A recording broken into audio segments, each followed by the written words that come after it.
Isang mapagpalang araw po sa ating lahat, sa mga taga-suporta ng EDSI at Team Kalingap.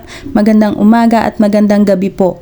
So ngayon, meron po ulit tayong panibagong pag-uusapan. Papa Eds natin, binigyan ng damit at gamit si Beyonce para sa pagpunta nito sa Korea.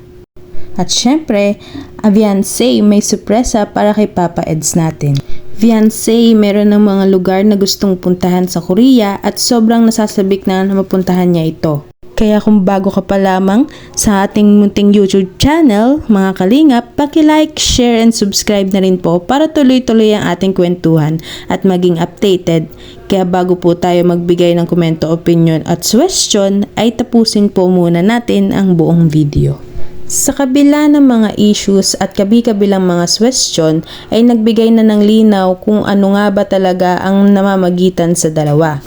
At masaya ding ibinahagi ni Kalingap Rab na kahit umalis na si Beyonce sa Love Team or sa Kalingap ay mananatili pa rin itong beneficiary ng Team Kalingap. Sa kabila ng madaming komento at suggestion na natatanggap si Beyonce, patuloy pa rin andyan si Papa Eds natin upang suportahan at pasayahin si Beyonce.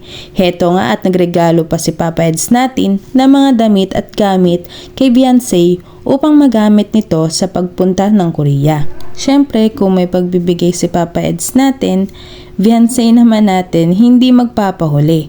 Bumisita ito sa bahay ni Papa Eds upang regaluhan ng mga gamit upang magamit nito sa pagpunta sa Korea. Girls, tama po kayo ng narinig. Papa Eds natin hindi hahayaang mag-isa na pupunta ng Korea si Beyonce. Naks naman. Lumalayag ang ating love team.